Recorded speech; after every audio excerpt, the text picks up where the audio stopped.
निवडणुकीच्या प्रचाराच्या निमित्तानं ठाणे येथे होत असलेल्या या पत्रकार परिषदेस उपस्थित या शहराचे भारतीय जनता पार्टीचे अध्यक्ष संजय वाघुले, मीडियाचं काम पाहणारे अमर सागर, भारतीय जनता पार्टीचे सर्व सन्माननीय पदाधिकारी, पत्रकार बंधू आणि भगिनींनो, निवडणुकीची रणधुमाळी सुरू आहे आणि या ठिकाणी प्रचार होत असताना महाविकास आघाडीच्या विरोधात वेगवेगळ्या प्रकारच्या आरोपांची त्यांच्या कारकिर्दीतील मालिका आजपासून त्या ठिकाणी एक प्रचारातला अभियान म्हणून आणि महाविकास आघाडीचा खरा चेहरा या ठिकाणी राज्यातील जनतेसमोर आणण्याचा आमचा प्रयत्न आहे. आपण बघाल की द्रोही अशा प्रकारचं केवळ वक्तव्य करत बसणारे महाविकास आघाडीचे नेते, विशेषतः उद्धवजी ठाकरे साहेब यांनी खरं म्हणजे अनेक अर्थाने या ठिकाणी द्रोह किंवा द्रोही भूमिका त्या ठिकाणी निभावलेली आहे. ते महाराष्ट्राच्या विकासाशी द्रोह करतात, विकासद्रोही आहेत.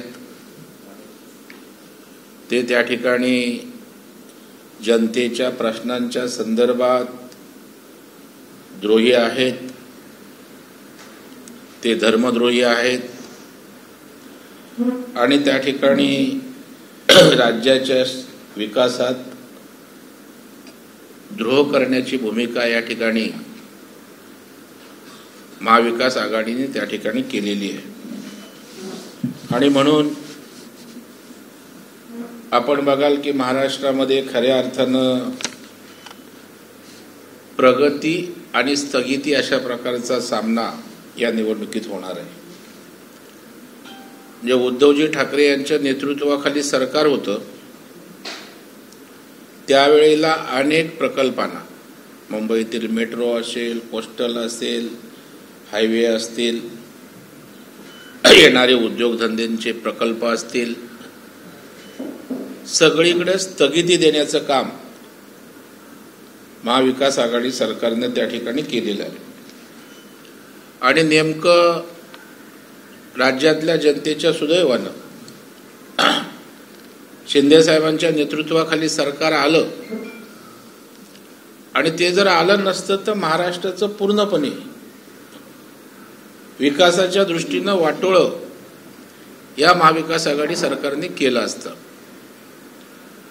आणि मग शिंदे साहेबांच्या, फडणवीस साहेबांच्या, दादांच्या नेतृत्वाखाली सरकार आल्यानंतर खऱ्या अर्थानं प्रगती या ठिकाणी या महाराष्ट्राची जी थांबली होती ती गतीनं करण्याचं काम या साऱ्या आमच्या नेतृत्वाने या ठिकाणी केलेलं आहे. कारण उद्धवजी ठाकरेंची कारकीर्द आपण बघाल की एक ठप्प कारकीर्द होती. सरकार नावाची यंत्रणा हलतच नव्हती. हलत नव्हती म्हणण्यापेक्षा मातोश्रीतनं ते मंत्रालयात एकाच दुसऱ्या वेळेला 2-2.5 वर्षाच्या कालावधीमध्ये त्या ठिकाणी गेले असतील. आणि त्याच्यामुळं मुख्यमंत्री शिवसैनिकाला करेन म्हणण्यापेक्षा स्वतःच मुख्यमंत्री खुर्चीवर त्या ठिकाणी बसले. परंतु खऱ्या अर्थानं नंतर शिवसैनिक या राज्याचा मुख्यमंत्री झाल्यानंतर राज्याच्या विकासाला आपण त्या ठिकाणी गती दिली. आणि म्हणून अनेक प्रकल्प मी सांगेन की केंद्र सरकारचा निधी काही प्रकल्पांना असतो आणि राज्याचा हिस्सा काही प्रकल्पांना असतो. परंतु उद्धवजी ठाकरे साहेबांच्या कारकिर्दीमध्ये केवळ श्रेय मोदी साहेबांना जाईल, भारतीय जनता पार्टीच्या सरकारला जाईल. यासाठी आपल्या अहंकारापोटी राज्याचा हिस्सा न देता अनेक प्रकल्प त्यांनी त्या ठिकाणी थांबवले होते. जीएसटीचे पैसे त्या ठिकाणी केंद्र सरकारकडून आणण्यातही जायला त्यांना कमीपणा वाटत होता.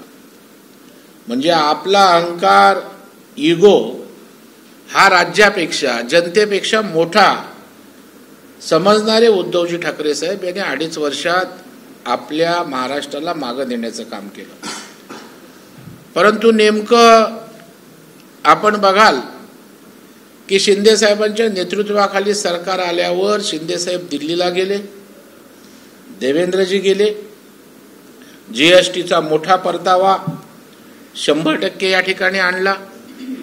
अनेक प्रकल्प जे स्थगित होते, राज्याचा हिस्सा द्यायचा होता, त्या प्रकल्पांना त्या ठिकाणी मंजुरी दिली, हिस्सा उपलब्ध केला आणि केंद्र आणि राज्याच्या मदतीनं हातात हात घालून 2 वर्षाच्या कालावधीमध्ये राज्य प्रगतीकडे जाताना आपल्याला दिसतंय.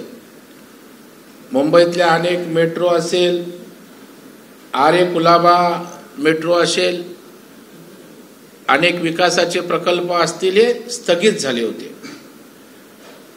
आणि आपण बघाल तर आरे आणि कुलाबा याच्या स्थगितीमुळे, निरंजनजी या, त्याच्यामुळे जवळपास 14,000 कोटीचं नुकसान केवळ स्थगितीमुळे त्या ठिकाणी झालं. हे मी एक उदाहरण आपल्याला सांगितलं. आपण बघाल राज्यातले प्रकल्प ठप्प होते. वॉटर ग्रीड मराठवाड्याचं, उत्तर महाराष्ट्राला नारपार त्या ठिकाणचा प्रकल्प असेल, वैनगंगा नळगंगा प्रकल्प विदर्भातला असेल, कोकणातलं पाणी उचलून नेण्याचा विषय असेल, हे सारे मोठे प्रकल्प देवेंद्रजींच्या नेतृत्वाला खाली गतीनं त्या ठिकाणी मार्गी लागले. आणि कधी नव्हे एवढं ऐतिहासिक काम सिंचनाच्या क्षेत्रात या ठिकाणी झालं. म्हणजे जलयुक्त शिवारच्या माध्यमातून एक आदर्श या राज्यात निर्माण झाला होता, ज्याने जमीन ओलिताखाली मोठ्या प्रमाणावर आली. आणि त्यानंतर उद्धवजी ठाकरे साहेबांच्या काळामध्ये केवळ 6 प्रकल्पांना सुधारित प्रशासकीय मान्यता दिली होती. आणि त्याच वेळेला फाईल हलत नाहीत हे त्यावेळचे त्यांचे पाटबंधारे मंत्री जयंत पाटील स्वतः बोलत होते. परंतु देवेंद्रजी पाटबंधारे जलसंपदा मंत्री म्हणून जवळपास 106 प्रकल्पांना सुप्रमा देण्याचं काम त्या ठिकाणी झालं. हे करत असताना एका बाजूला विकास प्रकल्प गतीनं जात आहेत, त्याचबरोबर सरकार हे सर्वसामान्यांसाठी असतं, गरिबाच्या कल्याणासाठी असतं. या जाणीवेतनं, संवेदनशील भावनेतनं सरकारने काम केलं. आज माझ्या लाडक्या बहिणींसाठी मुख्यमंत्री लाडकी बहीण योजना हे एक राज्यातील गेम चेंजर योजना आहे. म्हणजे माझ्या लाडक्या बहिणींना त्यांच्या अकाउंटमध्ये 1,500 रुपये त्या ठिकाणी नित्य नेमाने त्या ठिकाणी दर महिना जातात. याही योजनेला टीका केली. बोलले त्या ठिकाणी योजना सफल होणार नाही, पैसेच अकाउंटमध्ये येणार नाहीत. अकाउंटमध्ये पैसे आले.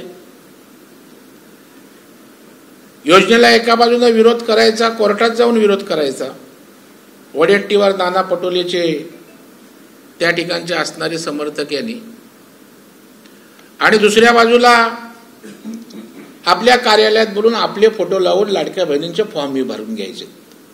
म्हणजे दुगुनी दुटप्पी भूमिका. एका बाजूला सांगायचं की पैसे नाहीयेत, आर्थिक दिवाळखोरीकडे आपण जाणार आहोत, आणि दुसऱ्या बाजूला आमचं सरकार आलं तर आम्ही 1,500चे वाढवून देऊ. अरे म्हणजे एकीकडे बोलता पैसे नाही, तुम्ही काय आकाशातनं पाऊस पडणार आहात का पैशाचा? त्याच्यामुळं भांबावलेल्या अवस्थेमध्ये हे लोक आहेत.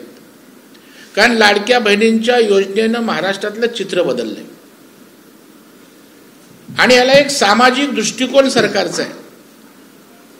केवळ लाडक्या बहिणींच्या अकाउंटमध्ये पैसे टाकण्यापुरता हा विषय नाही, तर या लाडक्या बहिणींना एक वेगळा आधार आणि दिलासा यातनं मिळतोय. माझ्या आपण जाहिराती टीव्हीवर बघत असाल, मुलाखती बघत असाल, माझ्या बहिणी त्या ठिकाणी सांगतायत की औषध घ्यायचं असेल तर मला त्या 1,500ची मोठी मदत होते, शाळेत फी भरायची असेल तर मला मदत होते. आम्ही एकत्र येऊन छोटे मोठे व्यवसाय या निमित्तानं करतोय. एवढंच नव्हे तर मी काल परवा बघितलं की दिवाळीला त्या ठिकाणी साडी आणण्याची तर एवढी अपिलिंग त्या ठिकाणची जाहिरात मी बघितली की बाबा आम्हाला साडी घ्यायला, त्या आजीला नातू जेव्हा सांगत असतो पैसे नाहीत तेव्हा बहीण येते आमची आणि सांगते नाही आम्हाला 1,500 रुपये सरकारचे आलेत, आम्ही त्यातनं त्या ठिकाणी साडी घेऊ. त्याच्यामुळे हा सामाजिक विषय आहे आणि लाडक्या बहिणींनाच केवळ मदत केलेली नाहीये, तर त्या ठिकाणी लेक लाडकी योजना आहे, त्या माध्यमातून लखपती दिदी टप्प्याटप्प्याने शालेय महाविद्यालयीन असं शिक्षण करत 18 वर्षाची मुलगी होईल त्यावेळेला तिच्या अकाउंटमध्ये 1,00,000 रुपये जमा होतील. माझ्या बहिणींसाठी मोफत शिक्षणाची व्यवस्था सरकार करते. माझ्या भगिनींसाठी त्या ठिकाणी अर्ध्या तिकिटीमध्ये एसटीचा प्रवास त्या ठिकाणी आहे. महिलाच्या सन्मानांच्या अशा अनेक गोष्टी हे सरकार करतंय. महिलांसाठी करत असताना, बहिणींसाठी करत असताना भावांचं काय, कारण यांना टीका करण्याशिवाय, दोष शोधण्याशिवाय काय काम उरलेलं नाही. कारण आपल्या 2.5 वर्षात काय केलं सांगायला नाही, 2 वर्षात झालं त्याच्यावर टीका करायला काय नाही, मग दोष शोधण्याचं एकमेव दुर्बिणीतनं काम यांचं सुरू आहे. परंतु भावांसाठी सुद्धा 6,000, 8,000 आणि 10,000 अशा प्रकारचं ट्रेनिंगचे पैसे देऊन जॉब देण्याची योजना सुद्धा त्या ठिकाणी आहे. शेतकऱ्यांसाठी केंद्र सरकारचे 6,000 होते वर्षभरासाठी, राज्य सरकारने आणखी 6,000 दिले, 12,000 आज केंद्र सरकारचे आणि राज्य सरकारचे माझ्या शेतकऱ्याच्या अकाउंटमध्ये जात आहेत. महिन्याला 1,000 रुपये शेतकऱ्याच्या घरी. माझ्या 2 बहिणी असतील तर त्यांचे 3,000 रुपये, 4,000 रुपये झाले. बहिणी आहेत, इतर सुविधा आहेत. असं सर्वसामान्य कुटुंबाला एक वेगळा आधार या निमित्तानं त्या ठिकाणी मिळणार आहे. विजेच्या संदर्भात देवेंद्र फडणवीस साहेबांनी, ऊर्जा मंत्र्यांनी ऐतिहासिक निर्णय घेतला आणि त्या ठिकाणी कृषी पंपांच्या बाबतीत त्या ठिकाणी वीज बिल त्या ठिकाणी माफ करण्याचा निर्णय त्या ठिकाणी घेतला. अनेक क्रांतिकारी निर्णय आपण त्या ठिकाणी घेतले. शेतकऱ्यांसाठी त्या ठिकाणी अनुदान देण्याचा विषय असेल, दुधाला दर देण्याचा विषय असेल, या शेतकऱ्यांशी संबंधित अनेक त्या ठिकाणी निर्णय झालेत. आणि मला वाटतं 30 साली पूर्णपणे स्वयंपूर्ण सौर ऊर्जेच्या माध्यमातून आपलं राज्य होणार आहे. क्रांतिकारी धाडसी निर्णय आणि नियोजन देवेंद्रजींच्या नेतृत्वाखाली आपण त्या ठिकाणी केलेलं आहे. आणि त्याच्यामुळे शेतकऱ्याला समाधान देण्याचा प्रयत्न आहे, युवकांना समाधान देण्याचा प्रयत्न आहे, बहिणींना, महिलांना समाधान देण्याचा प्रयत्न आहे, ज्येष्ठ नागरिकांसाठी त्या ठिकाणी मदत हे सरकार करतंय, रिक्षावाल्यांसाठी त्या ठिकाणी सरकार काळजी घेतंय, स्वनिधीच्या माध्यमातून काम करणाऱ्या छोट्या ठेलेवाल्यांसाठी मदत करते, वेगवेगळ्या समाजासाठी छोटी छोटी महामंडळं काढून त्यांच्या आर्थिक गरजा, त्यांच्या उन्नतीसाठी सरकार प्रयत्न करते. त्याच्यामुळे सरकार असा एक घटक नाही की त्या घटकाची काळजी घेत नाही. आणि ती काळजी घेत असताना मोठे विकासाचे प्रकल्प सुद्धा त्याच ताकदीनं पुढे नेण्याचा या सरकारचा त्या ठिकाणी प्रयत्न सुरू आहे. नेमकं उद्धवजी ठाकरे साहेबांच्या काळात काय झालं? सरकार नावाची व्यवस्थाच नव्हती. मंत्रालयात मुख्यमंत्र्यांचं दालन उघडच नव्हतं, मुख्यमंत्री कधी बसतच नव्हते. फेसबुक लाईव्हवरनं महाराष्ट्रातल्या जनतेला हात धुवा, मास्क लावा याच्या पलीकडे मार्गदर्शन नव्हतं. कोविडमध्ये भ्रष्टाचार, कोविड सेंटरमध्ये भ्रष्टाचार, बॉडी बॅग घोटाळा, भ्रष्टाचार, खिचडीत त्या ठिकाणी घोटाळा, औषधं, कोविड सारख्या प्रसंगात औषधात घोटाळे. आणि त्याच्यामुळे भ्रष्टाचारी 2-2.5 वर्षाची कारकीर्द त्या ठिकाणी गेली. आणि आज आपण बघाल की शिंदे साहेबांच्या नेतृत्वाखाली, देवेंद्रजी दादांच्या नेतृत्वाखाली हे राज्य त्या ठिकाणी गतीनं प्रगती करताना आपल्याला त्या ठिकाणी दिसतंय. उद्धवजी द्रोही, महाराष्ट्र द्रोही अशा टीका आमच्यावर करतात, भारतीय जनता पार्टीवर करतात. कालही आदित्य ठाकरे बोलले की भाजपचं समर्थन करणं म्हणजे महाराष्ट्र द्रोह. तुम्ही कुठल्या कुठल्या प्रकारचे द्रोह केलेत? तुम्ही धर्मद्रोह केलात. आदरणीय बाळासाहेब ठाकरेंनी हिंदुत्वाची भूमिका घेतली, आपण त्या भूमिकेला तिलांजली दिलीत. दस्तूर खुद्द वडिलांच्या भूमिकेशी आपण छेद केलात आणि जाऊन ज्याने आयुष्यभर या भूमिकेला विरोध केला त्या काँग्रेसच्या मांडीला मांडी लावून बसून बाळासाहेबांच्या हिंदुत्वाच्या भूमिकेशी आपण द्रोह केलात. जनतेच्या कल्याणाच्या योजना आपण त्या ठिकाणी मोठमोठ्या जाहीर केल्या, कर्जमाफी जाहीर केली, अंमलबजावणी केली नाही. त्याच्यामुळे जनतेशी आपण द्रोह त्या ठिकाणी केलेला आणि महाराष्ट्राच्या विकासाशी एकंदर आपण त्या ठिकाणी द्रोह केलेला आहात.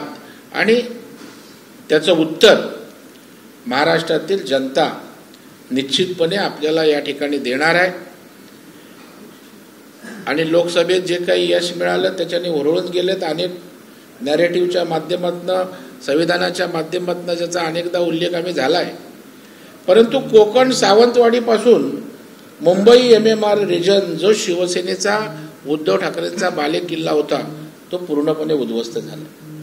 तिथे भरघोस यश भाजप आणि एकनाथ शिंदे साहेबांच्या शिवसेनेला किंवा आमच्या महायुतीला मिळालेलं आहे. आणि येणाऱ्या काळात तर 100%, 100% भाजप आणि महायुती आमच्या सिंधुदुर्ग, रत्नागिरी, रायगड, ठाणा आणि मुंबईत त्या ठिकाणी यश मिळवल्याशिवाय त्या ठिकाणी राहणार नाही, अशा प्रकारचं चित्र आज या ठिकाणी दिसतंय. आणि म्हणून या ठिकाणी भारतीय जनता पार्टी महायुतीच्या मागे या सर्व द्रोही महाविकास आघाडीच्या लोकांना त्यांची जागा दाखवण्यासाठी आमच्या पाठीशी उभं राहावं, आशीर्वाद द्यावा. आणि पुन्हा एकदा ज्या गतीनं महाराष्ट्राचा विकास होतोय त्यासाठी या ठिकाणी महायुतीचं सरकार यावं, अशा प्रकारचं आवाहन या ठिकाणी आपल्याला करतोय. आणि रोज या ठिकाणी यांच्या अशा प्रकारची द्रोहाची मालिका वेगवेगळ्या विषयाची भारतीय जनता पार्टीच्या माध्यमातून टप्प्याटप्प्यानं आपल्यासमोर त्या ठिकाणी आणली जाईल. काय विचारायचं शब्द विचार.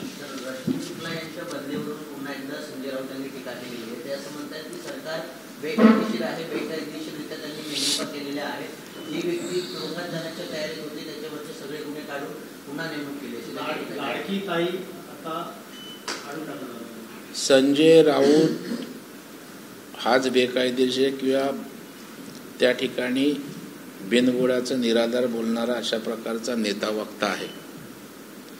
खरं म्हणजे बहिणींच्या बाबतीत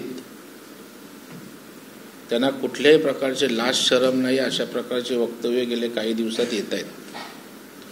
रश्मी शुक्लांच्या बाबतीत जे काही आयोगाने निर्णय घेतलाय तो त्यांचा प्रशासकीय भाग आहे, त्यावर मी भाष्य करू इच्छित नाही.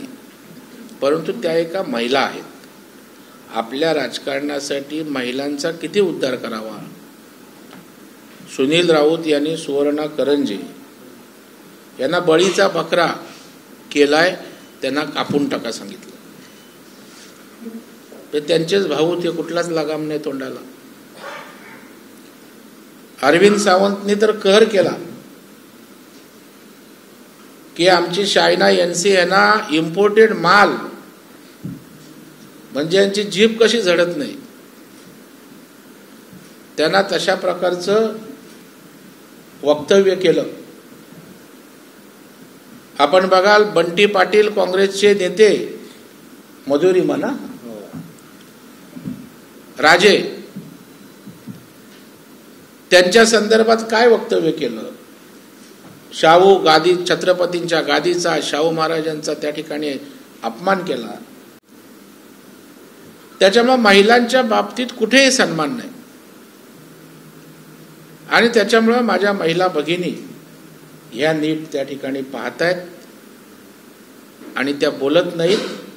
मतदानाच्या माध्यमातनं या महाविकास आघाडीला चारी मुंड्याचित माझ्या या बहिणी केल्याशिवाय राहणार नाहीत. आणि त्यांचं जी अवहेलना, जो अपमान अशा प्रकारच्या वक्तव्यातनं होतोय त्याचा पुरता बदला त्या घेतील. त्यांचं असंही देखील म्हणणं आहे की फडणवीसला सर्वात जास्त धोका म्हणजे एकनाथ शिंदेकडला. नाही, त्यांना आमची काळजी करू नका, आम्ही समर्थ आहोत एकमेकांची काळजी घ्यायला. संजय राऊतांचा उद्धव ठाकरेंना धोका आहे, त्याची काळजी त्यांनी घ्यावी. उद्धव ठाकरेंबरोबर राहून त्यांच्या विरोधात त्या ठिकाणी कांड किंवा कुंभाड रचत असतात, याची उद्धवजींनाही कल्पना आहे. त्याच्यामुळे पक्षात राहून पक्षप्रमुखांना धोका देणारा त्याच्या नजरेला तसंच दिसणार. सर, माहीम विधानसभेमध्ये यानंतर ही चित्र पलटेल का? अजूनही भाजपची शिवसेनेची मतदार भाजपला नाही, आमचा अत्यंत प्रामाणिक प्रयत्न आहे. कालही आमचे नेते देवेंद्र फडणवीस साहेबांनी त्या ठिकाणी सांगितलंय की आम्ही प्रयत्न सोडलेले नाहीत. कारण एखादी गोष्ट महायुती म्हणून झाली तर त्याला आणखी ताकद मिळते, अर्थ राहतो. आम्ही त्या ठिकाणी समर्थन दिलंय, परंतु शिवसेनेनेही दिलं तर महायुती म्हणून आम्ही एकोप्यानं त्या ठिकाणी सामोरं जातो, एक चांगला संदेश जाईल. त्यामुळे आमचा शेवटच्या क्षणापर्यंत सरवणकरांचा किंवा शिवसेनेचा अमित ठाकरे यांना पाठिंब्यासाठी प्रयत्न राहील.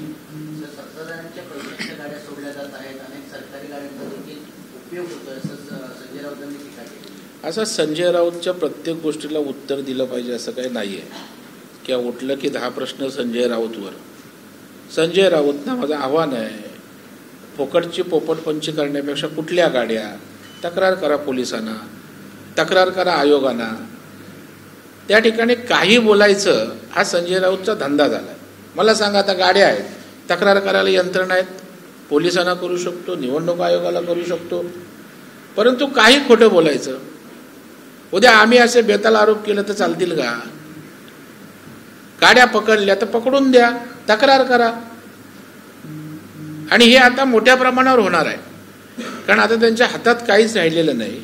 त्याच्यामुळे अशा प्रकारची चिटिंग रोज ते त्या ठिकाणी वक्तव्यांची करणार आहेत आणि लोकांना दिशाभूल किंवा संभ्रमित करण्याचा त्यांचा प्रयत्न राहणार आहे. त्याच्यामुळे रोज खोटं रेटून बोलण्याचा संजय राऊतांचा प्रयत्न राहील.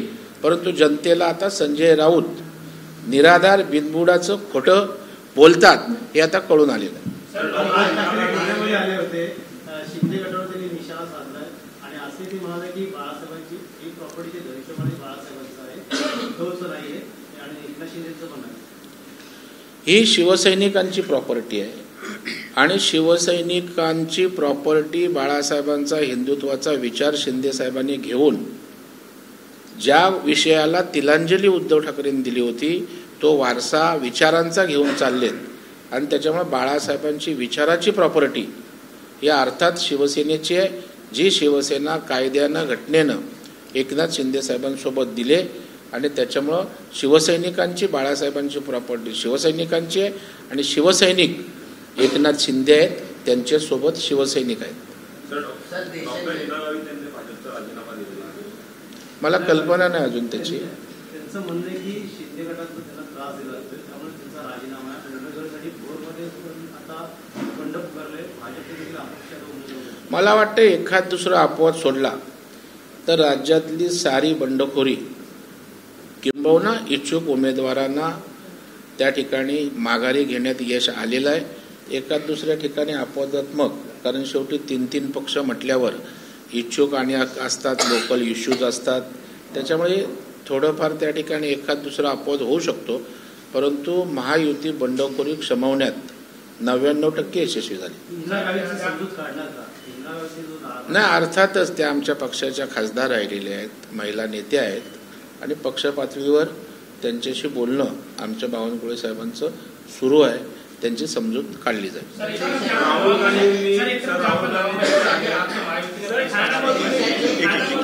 बंडाची अपेक्षा पुकारली होती, शिवसेना असेल किंवा भाजपने असेल, भाजपने माघार घेतली, परंतु शिवसेनेकडून अजूनही काही अशी माहिती समोर येत नाहीये. माहिती धर्म पाळला जात नाही. कुठे आहे पण असं सांगा ना. जे नगरसेवक आहेत त्यांनी एक लक्षात ठेवा,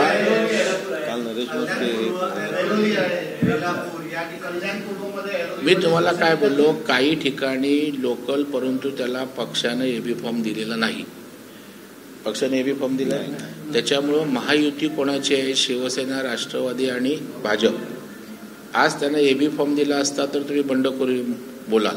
आता त्याने स्वतंत्रपणे लढवायचा निर्णय घेतला असेल तर त्याला शिंदे साहेबांचं किंवा शिवसेनेचं समर्थन नाही किंवा नसेल. आम्ही त्या ठिकाणी महायुतीच्याच बाजूने आम्ही सगळे असू.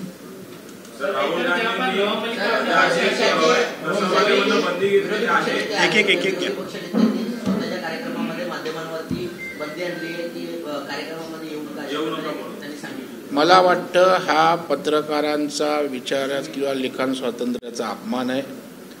संविधानाच्या नावानं गळे काढणारे राहुल गांधी केवळ संविधान हातात घेतलं आणि मीडियात आल्यावर संविधानाचा आदर सन्मान होत नसतो. संविधानाचं संमेलन असेल तर पत्रकारांना बोलवून त्याची व्यापकता तुमच्या भूमिकेची जनतेसमोर गेली असती, परंतु तुम्ही संविधानाच्या नावानं ढोंग करताय आणि पत्रकारांची मुस्कटदाबी मीडियाची आज नाही, आणीबाणीच्या काळापासून त्या ठिकाणी त्यांनी केलेली आहे आणि तोच वारसा राहुल गांधी पुढे नेत आहेत की काय. आणि त्याच्यामुळं पत्रकारांना मज्जाव करणाऱ्या भूमिकेचा आम्ही धिक्कार करतो, कारण त्यांना संविधान संमेलनाच्या माध्यमातून आणखी काही नॅरेटिव्ह सेट करायचं असेल आणि काही समाजामध्ये त्या ठिकाणी माहोल खराब करणाऱ्या गोष्टी करायच्या असतील, म्हणून पत्रकारांपासून लांब राहण्याचा त्यांचा प्रयत्न असू शकतो. सर, मनसे माहितीला लोकसभेमध्ये पाठिंबा दिला होता, मात्र राज ठाकरेंच्या सभेनंतर मोठ्या प्रमाणात भाजप आणि शिंदेच्या शिवसेनेवर त्यांनी टीका केली नाही. आता राज ठाकरे त्यांचा स्वतंत्र पक्ष आहे, त्यांची स्वतंत्र भूमिका आहे. त्यांनी जो आम्हाला त्या ठिकाणी लोकसभेला पाठिंबा दिला त्याबद्दल आम्ही कृतज्ञता व्यक्त केली. उलट पक्ष आम्ही दादरच्या जागेवर त्याबद्दल आम्ही उतराई होण्याचा प्रामाणिक प्रयत्न केला आहे. आता त्यांचा पक्ष आहे, त्यांची भूमिका आहे, त्यांनी काय करायचं ते ठरवणार. म्हणाले की जो उमेदवार प्रतिस्पर्धी निवडून येईल बहुमताने त्याची आम्ही मतदानाचा मागणी करतो. काय समजलं नाही त्या परत. त्यांनी भाषणामध्ये असं म्हटलं की जर तुमच्या प्रतिस्पर्धी उमेदवार जर बहुमताने निवडून आले आणि त्यांचा पडला तर आम्ही पुन्हा मागणी करू. संजय केळकर यांनी गुन्हा लपवला असं त्यांचा आरोप होता. त्यांचं पहिलं होत त्याच्यावरती संजय केळकर यांनी गुन्हा लपवला असं नाही. मला वाटतं आरोप करायला फारशी अक्कल लागत नाही. कोणी कोणताही आरोप करू शकतो. जर त्यांना त्या ठिकाणी असं काही वाटत असेल तर संबंधित यंत्रणांकडे ते तक्रार करू शकतात. अशा प्रकारची कुठली माहिती लपवलेली नाही आहे आणि असेल तर संबंधित यंत्रणा त्याची चौकशी करतील, योग्य ती दखल घेतील. आता निवडणुका आल्यात, खोटी आरोप, निराधार आरोप करायला फार काही अक्कल लागत नाही. सर, एक तरफ जहाँ पर नवाब मलिक का आप लोगों ने बहिष्कार डाला तो वही नवाब मलिक कह रहे कि महाराष्ट्र इलेक्शन 2024 में अजित पवार करोगे. इस तरीके से महायुति के नेता लगातार नवाब मलिक का विरोध कर रहे, बहिष्कार कर रहे. हमारी इसके बारे में भूमिका स्पष्ट की है, बार बार भूमिका स्पष्ट करने की आवश्यकता नहीं. सर, नवाब मलिक तिकडनं महायुतीचा उमेदवार कधी जिंकून येणार नाही, भाजपचं माझ्यावर जास्त प्रेम असतं. नाही, महाराष्ट्र पाहतोय ना, भाजपचं प्रेम आहे की भाजप आपल्या भूमिकेशी तत्वाशी एकनिष्ठ आहे. महायुती असताना एवढी भूमिका घेणं हा शेवटी देशभक्ती आणि तत्वाचा, मूल्यांचा त्या ठिकाणी विचार करणारा पक्ष आहे आणि म्हणून तशी भूमिका घेतलेली आहे. अर्थात अशी भूमिका घेतल्यावर ते तसंच बोलणार ना. ते काय आमचं कौतुक करणार. सर, जितेंद्र आव्हाड द्वारा जो आरोप लगा है कि अगले महाविकास आघाड़ी की सरकार आती है तो अगले 7 दिन के अंदर केंद्र की सरकार जो है गिर जाएगी. चंद्रबाबू नायडू नीतीश कुमार का समर्थन वापस इस बयान को किस तरीके से देखते हैं? उसने अभी एक पोपट लेके भविष्य का धंधा करना चाहिए, क्योंकि उसको अभी भविष्य समझता है. तो अभी वही धंधा करे तो अच्छा है, क्योंकि अभी उधर नजीब मुल्ला ना, उनके सामने उनका पराभव निश्चित है. तो वो धंधे की व्यवस्था करे. सर, ऐसा भी कहा जा रहा है कि अनेक जो महाराष्ट्र का प्रोजेक्ट है वो प्राइवेटाइजेशन करने की कोशिश कर रहे हैं, अडानी के हाथ में दिया जा रहा है. चाहे वो MSCP हो, चाहे अनेक प्रोजेक्ट महाराष्ट्र के जो है महायुति की सरकार अडानी के हाथ में दी है. कुछ देते ना, ये अडानी की सरकार बात करती है, कौन सा स्टडी नहीं करते. कोई भी प्रोजेक्ट महाराष्ट्र के बाहर जाएगा नहीं, कोई प्रोजेक्ट अडानी के हाथ में नहीं है. महाराष्ट्र विकसित करना तो ऐसे सब डेवलपर आएंगे और सब विकास करने वाले जो लोग आएंगे उसके साथ महाराष्ट्र सरकार रहेगी. लेकिन इनको यही अडानी के धारावी के प्रोजेक्ट को मान्यता किसने दी थी? उद्धव जी ठाकरे साहब ने दी थी ना. तो क्या उनका हिसाब किताब हुआ नहीं? क्यों बाद में वो विरोध में गए? तो मुझे लगता है पब्लिक सब जानती है क्या सच है और किसी बहाने से आरोप किया जाता है. आव्हाड ने ऐसा भी आरोप किया कि हम गुजरात से डरते हैं, इसलिए सारे प्रोजेक्ट जो है गुजरात की तरफ चले गए. वो डरना ही चाहिए ना. अभी उनका पराभव सामने आया है तो ऐसे ही डरेंगे. और मुझे लगता है आव्हाड, संजय राउत, इनके बातों पे आप ज़्यादा ध्यान नहीं देना. महाराष्ट्र के बहुत प्रश्न है. महाराष्ट्र में अच्छे बोलने वाले वैचारिक लोग भी बहुत है, लेकिन आप लोग को भी संजय राउत और जितेंद्र आव्हाड इनका विदाउट कुछ फेक नैरेटिव सेट करने का प्रयास है, उसके बहकावे में कोई आना नहीं चाहिए. सर, नवाब मलिकवरती अनेक आरोप केले होते, तुम्ही देखील. मात्र प्रफुल्ल पटेल म्हणतात की अजून आरोप आहे ते सिद्ध झाले. ना, मला वाटतं ते प्रफुल्ल पटेलांची भूमिका आहे. त्यांच्या पक्षाचे ते आहेत, स्वाभाविकपणे ते त्यांच्या मागे उभे राहणार. आता आम्ही अशी भूमिका घेतली, ती व्यापक दृष्टिकोनातून घेतलेली आहे ना. जर ते निर्दोष असते तर त्या ठिकाणी आम्ही समर्थन दिलं असतं. जरांगेने एकही उमेदवार दिला नाही, त्यामुळे कुठेतरी आता भाजपमध्ये फायदा कसा असणार आहे आणि नाही, जरांगे दादांनी अत्यंत चांगली भूमिका घेतलेली आहे आणि मी विश्वास देतो की त्यांना मराठा समाजाच्या हितासाठी आणि आरक्षणासाठी जे काय करायचं आहे ते महायुतीच सरकार करेल हाही विश्वास देतो. आणि त्यांच्याही लक्षात आले की महाविकास आघाडी काही करू शकत नाही आणि त्याच्यामुळे मला वाटतं त्यांनी अशा प्रकारची भूमिका घेतली असावी. शेवटी विश्वास आम्हीच देऊ शकतो हे मराठा समाजाला आणि महाराष्ट्राला माहिती आहे.